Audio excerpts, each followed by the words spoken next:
नमस्कृत्य नरं चैव नरोत्तमं देवीं सरस्वतीं व्यासं ततो जयमुदीरयेत्। ओम नमो भगवते वासुदेवाय, ओम नमः पितामहाय, ओम नमः प्रजापतिभ्यः, ओम नमः कृष्णद्वैपायनाय, ओम नमः सर्वविघ्नविनायकेभ्यः।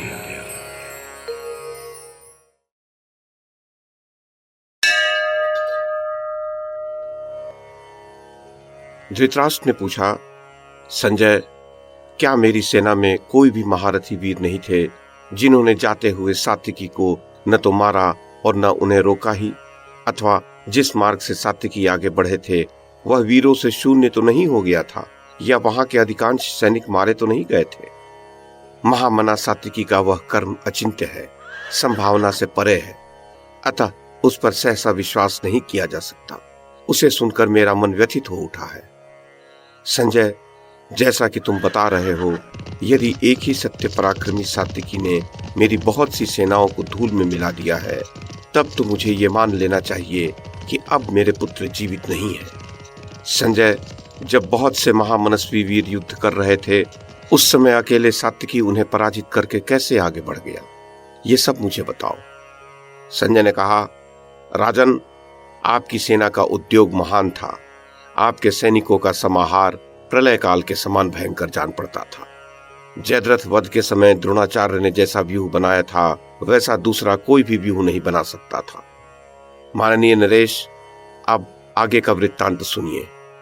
तदनंतर भीमसेन, दृष्टिद्युम्न, नकुल, सहदेव तथा पांडुपुत्र धर्मराज युधिष्ठिर ने अपने सैनिकों को पुकार कर कहा, वीरों, आओ, शत्रुओं पर प्रहार करो, बड़े वेग से इन पर टूट पड़ो, क्योंकि वीर सात्विकी और अर्जुन शत्रुओं की सेनाओं में घुस गए। वे दोनों जयद्रथ का वध करने के लिए जैसे सुखपूर्वक आगे बढ़ सकें, उसी प्रकार शीघ्रतापूर्वक प्रयत्न करो। महाराज, इस प्रकार उन्होंने सारी सेनाओं को आदेश दिया। उसके पश्चात उन्होंने पुनः कहा, सात्विकी और अर्जुन के न होने पर ये कौरव तो कृतार्थ हो जाएंगे और हम पराजित होंगे। अतः तुम सब लोग एक साथ मिलकर महान वेग का आश्रय ले तुरंत ही इस सैन्य समुद्र में हलचल मचा दो, ठीक वैसे ही जैसे प्रचंड वायु महासागर को विक्षुब्ध कर देती है। राजन, भीमसेन तथा दृष्टिद्युम्न द्वारा इस प्रकार प्रेरित हुए पांडव सैनिकों ने अपने प्राणों का मोह छोड़कर युद्ध स्थल में कौरव योद्धाओं का संहार आरंभ कर दिया।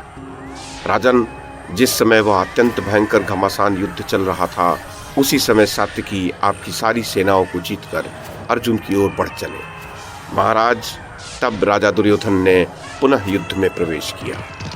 उसके पश्चात पांडव सैनिकों तथा दुर्योधन का वह भयंकर संग्राम समस्त प्राणियों के लिए महान संहारकारी सिद्ध हुआ। जनमेजय, इसके पश्चात धृतराष्ट्र ने पूछा, सूत, जब इस प्रकार सारी सेनाएं भाग रही थी, उस समय स्वयं भी वैसे संकट में पड़े हुए दुर्योधन ने क्या उस युद्ध में पीठ नहीं दिखाई? उस महासमर में बहुत से योद्धाओं के साथ किसी एक वीर का, विशेषतः राजा दुर्योधन का युद्ध करना तो मुझे विषम व अयोग्य ही प्रतीत हो रहा है। अत्यंत सुख में पला हुआ इस लोक तथा राजलक्ष्मी का स्वामी अकेला दुर्योधन बहुसंख्यक योद्धाओं के साथ युद्ध करके रणभूमि से विमुक्त तो नहीं हुआ। संजय ने कहा, भरतवंशी नरेश, आपके एकमात्र पुत्र दुर्योधन का शत्रु पक्ष के बहुसंख्यक योद्धाओं के साथ जो आश्चर्यजनक संग्राम हुआ था, उसे मैं बताता हूँ, सुनिए। दुर्योधन ने समरांगण में पांडव सेना को सब ओर से उसी प्रकार मथ डाला जैसे गज कमलों से भरे हुए किसी सरोवर को मथ डालता है। नरेश्वर, आपके पुत्र द्वारा आपकी सेना को आगे बढ़ने के लिए प्रेरित हुई देख भीमसेन को अगुआ बनाकर पांचाल योद्धाओं ने दुर्योधन पर आक्रमण कर दिया। तब दुर्योधन ने पांडुपुत्र भीमसेन को 10 बाणों से, वीर नकुल और सहदेव को 3-3 बाणों से तथा धर्मराज युधिष्ठिर को 7 बाणों से बींध डाला। तत्पश्चात उसने राजा विराट और द्रुपद को 6-6 बाणों से बींधा, फिर शिखंडी को 100, दृष्टिद्युम्न को 20 और द्रौपदी पुत्रों को 3-3 बाणों से आहत किया। तदनंतर उस रण क्षेत्र में उसने अपने भयंकर बाणों द्वारा दूसरे सैकड़ों योद्धाओं, गजों और रथों को उसी प्रकार काट डाला जैसे क्रोध में भरा हुआ यमराज समस्त प्राणियों का विनाश करता है। दुर्योधन ने अपने धनुष को खींचकर मंडलाकार बना दिया था वह अपनी शिक्षा और अस्त्र बल से इतनी शीघ्रता के साथ बाणों को धनुष पर रखता, चलाता तथा शत्रुओं का वध करता था कि कोई उसके उस कार्य को देख नहीं पाता था। शत्रुओं के संहार में लगे हुए दुर्योधन के सुवर्णमय पृष्ठ वाले विशाल धनुष को सब लोग समरांगण में सदा मंडलाकार ही हुआ देखते रहे। कुरुनंदन, तदनंतर राजा युधिष्ठिर ने 2 भल्ल मारकर युद्ध में विजय के लिए प्रयत्न करने वाले आपके पुत्र के धनुष को काट दिया और उसे विधि पूर्वक चलाए हुए उत्तम 10 बाणों द्वारा गहरी चोट पहुंचाई। वे बाण तुरंत ही उसके कवच में जा लगे और उसे छेद कर धरती में समा गए। इससे कुंती कुमारों को बड़ी प्रसन्नता हुई और सारे पांडव युधिष्ठिर को चारों ओर से घेर कर खड़े हो गए। तत्पश्चात आपके प्रतापी पुत्र ने दूसरा धनुष लेकर खड़ा रह कहते हुए वहां पांडुपुत्र राजा युधिष्ठिर पर आक्रमण किया। उस महासमर में आपके पुत्र को आते देख विजय की अभिलाषा रखने वाले पांचाल सैनिक संघबद्ध हो उसका सामना करने के लिए आगे बढ़े। उस समय युद्ध में युधिष्ठिर को पकड़ने की इच्छा वाले द्रोणाचार्य ने उन सब योद्धाओं को उसी प्रकार रोक दिया जैसे प्रचंड वायु द्वारा उड़ाए गए जलवर्षी मेघों को पर्वत रोक देता है। महाबाहो, फिर तो वहां युद्ध स्थल में पांडवों तथा आपके सैनिकों में महान रोमांचकारी संग्राम होने लगा। प्रभो, तदनंतर जिधर अर्जुन गए थे उसी ओर उच्च स्वर से कोलाहल होने लगा। आपके धनुर्धरों की तथा अर्जुन और सात्विकी की भीषण गर्जना सुनाई देने लगी। पृथ्वीपते, उस महायुद्ध में व्यूह के द्वार पर शत्रुओं के साथ जूझते हुए द्रोणाचार्य का भी सिंहनाद प्रकट हो रहा था।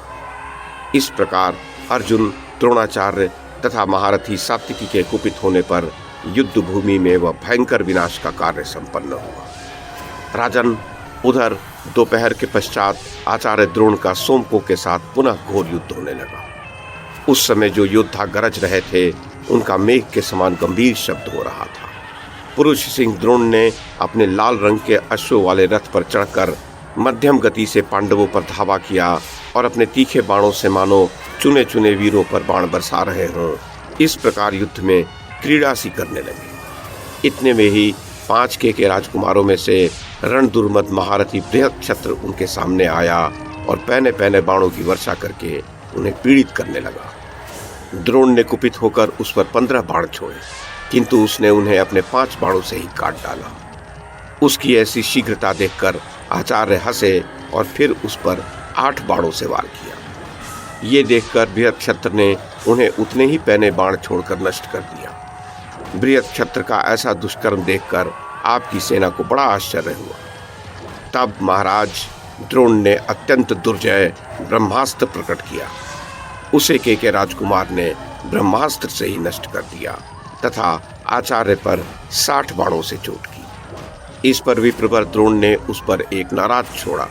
वह उसके कवच को फोड़कर पृथ्वी में घुस गया। इससे बृहत्क्षत्र का क्रोध बहुत बढ़ गया तथा उसने 70 बाणों से द्रोण को और 1 से उनके सारथी को आहत कर दिया। तब आचार्य ने अपनी बाण वर्षा से महारथी बृहत्क्षत्र को व्याकुल कर दिया और उसके चारों अश्वों को भी मार डाला। फिर 1 बाण से सूत को और 2 से ध्वजा एवं छत्र को काटकर रथ से नीचे गिरा दिया। उसके पश्चात 1 बाण तान कर बृहत्क्षत्र की छाती में मारा। इससे उसकी छाती फट गई और वह पृथ्वी पर जा गिरा। इस प्रकार के महारथी बृहत्क्षत्र के मारे जाने पर शिशुपाल का पुत्र महाबली धृष्टकेतु द्रोणाचार्य के ऊपर टूट पड़ा। उसने आचार्य तथा उनके रथ, ध्वजा और अश्वों पर 60 बाणों से वार किया। तब द्रोण ने एक क्षुरप्र बाण से उसका धनुष काट डाला। वह महारथी दूसरा धनुष लेकर उन्हें बाणों से बींधने लगा। द्रोण ने 4 बाणों से उसके चारों अश्वों को मार डाला और फिर हंसते हंसते उसके सारथी का सिर धड़ से पृथक कर दिया। उसके पश्चात 25 बाण धृष्टकेतु पर छोड़े। तब उसने रथ से कूदकर आचार्य पर एक गदा छोड़ी। उसे आते देख उन्होंने सहस्रों बाणों से उसके टुकड़े टुकड़े कर डाले। इससे खींचकर धृष्टकेतु ने द्रोण पर एक तोमर और एक शक्ति से वार किया। आचार्य ने 5-5 बाणों से उन दोनों को नष्ट कर दिया। फिर उन्होंने उसका वध करने के लिए एक तीक्ष्ण बाण छोड़ा। वह उसके कवच और हृदय को फाड़कर पृथ्वी में घुस गया। इस प्रकार चेदीराज के मारे जाने पर उसके अस्त्र विद्या विशारद पुत्र को बड़ा रोष हुआ और वह उसके स्थान पर आकर डट गया, किंतु द्रोण ने हंसते हंसते उसे भी यमराज के घर भेज दिया। तब जरासंध का महाबली पुत्र उनके सामने आया। उसने अपने बाणों की बौछारों से रणांगन में द्रोण को अदृश्य कर दिया। उसकी ऐसी शीघ्रता देख आचार्य ने भी सैकड़ों बाण बरसाने आरंभ किए। इस प्रकार उस महारथी को रथ में ही बाणों से आच्छादित कर उन्होंने समस्त धनुधरों के सामने उसे मार डाला। महाराज, तदनंतर द्रोणाचार्य ने युद्ध स्थल में अपना नाम सुनाकर सहस्त्रों सहस्त्र बाणों द्वारा पांडव सैनिकों को ढक दिया। द्रोणाचार्य के चलाए हुए वे बाण सान पर चढ़ाकर तेज किए गए थे। उन पर आचार्य के नाम खुदे हुए थे। उन्होंने समर भूमि में सैकड़ों मनुष्यों, गजों और अश्वों का संहार कर डाला। तब पांचाल, चेदी, सृंजय, काशी और कौशल, इन सभी देशों के महारथी बड़े उत्साह से युद्ध करने के लिए द्रोण के ऊपर टूटे। द्रोणाचार्य को मार डालो, द्रोणाचार्य को मार डालो, परस्पर ऐसा कहते हुए चेदी, पांचाल और सृंजय वीरों ने द्रोणाचार्य पर धावा कर दिया। द्रोण के ऐसे कर्म देखकर महाबली क्षत्रधर्मा उनके सामने आया और एक अर्धचंद्र बाण से उनका धनुष काट डाला। तब आचार्य ने एक दूसरा धनुष लेकर उस पर एक तीखा बाण चढ़ा उसे कान तक खींचकर छोड़ा। उससे क्षत्रधर्मा का हृदय फट गया और वह अपने रथ से पृथ्वी पर जा पड़ा। इस प्रकार उस धृष्टद्युम्न कुमार के मारे जाने पर सारी सेना कांप उठी। माननीय भरतनंदन, वे द्रोण के वैसे पराक्रम को देखकर भीमसेन तथा धृष्टद्युम्न को पुकारने लगे और परस्पर कहने लगे, इस ब्राह्मण ने निश्चय ही कोई बड़ी भारी दुष्कर तपस्या की है, तभी तो यह युद्ध में अत्यंत क्रुद्ध होकर श्रेष्ठ क्षत्रियों को दग्ध कर रहा है। युद्ध करना तो क्षत्रिय का धर्म है, तप करना ही ब्राह्मण का उत्तम धर्म माना गया है। ये तपस्वी और अस्त्र विद्या का विद्वान ब्राह्मण अपने दृष्टिपात मात्र से दग्ध कर सकता है। भारत, उस युद्ध में बहुत से क्षत्रिय शिरोमणि वीर अस्त्र रूपी दाहक स्पर्श वाले द्रोणाचार्य रूपी भयंकर एवं दुस्तर अग्नि में प्रविष्ट होकर भस्म हो गए। पांचाल सैनिक कहने लगे, महातेजस्वी द्रोण अपने बल, उत्साह और धैर्य के अनुसार समस्त प्राणियों को मोहित करते हुए हमारी सेनाओं का संहार कर रहे हैं। नरेश्वर, तब आचार्य पर महाबली चेकितान ने आक्रमण किया। उसने द्रोण को 10 बाणों से आहत करके उनकी छाती पर चोट की तथा 4 बाणों से उनके सारथी को और 4 से चारों अश्वों को बींध डाला। तब आचार्य ने 3 बाणों से उसकी छाती और भुजाओं पर वार किया। फिर 7 बाणों से ध्वजा काटकर 3 से सारथी को मार डाला। सारथी के मारे जाने से अश्व रथ को लेकर के भाग चले। इस प्रकार चेकितान के रथ को सारथीहीन देखकर द्रोण वहां एकत्रित हुए चेदी, पांचाल और सृंजय वीरों को तितर बितर करने लगे। उस समय वे बड़े ही शोभायमान जान पड़ते थे। जिनके कान तक के बाल पक गए थे, शरीर की कांति श्याम थी तथा जो 85 वर्षों की अवस्था के वृद्ध थे, वे द्रोणाचार्य रण क्षेत्र में 16 वर्ष के नौजवान की भांति विचर रहे थे। महाराज, रणभूमि में निर्भय से विचरते हुए शत्रुसूदन द्रोण को शत्रुओं ने वज्रधारी इंद्र समझा। उस समय महाबाहु बुद्धिमान राजा द्रुपद ने कहा, जैसे बाघ छोटे मृगों को मारता है, उसी प्रकार ये व्याध तुल्य ब्राह्मण क्षत्रियों का संहार कर रहा है। दुर्बुद्धि पापी दुर्योधन अत्यंत कष्टप्रद लोकों में जाएगा, जिसके लोभ से इस समरांगण में बहुत से क्षत्रिय शिरोमणि वीर मारे गए हैं। सैकड़ों योद्धा कटकर गाय बैलों के समान धरती पर सो रहे हैं। इन सब के शरीर रक्त से लथपथ हो गए हैं और ये कुत्तों तथा सियारों के भोजन बन गए हैं।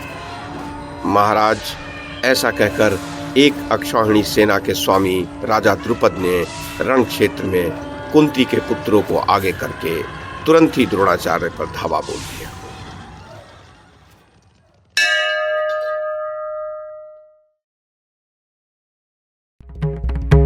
YouTube के माध्यम से महाभारत की कथा को एक श्रृंखला के रूप में प्रस्तुत करने का हमारा ये प्रयास यदि आपको सराहनीय लगा हो तो कृपया इस कड़ी को लाइक और शेयर करें, चैनल को सब्सक्राइब करें और बेल आइकन को दबाएं। साथ में अन्य लोगों को भी देखने के लिए प्रेरित करें। धन्यवाद और नमस्कार।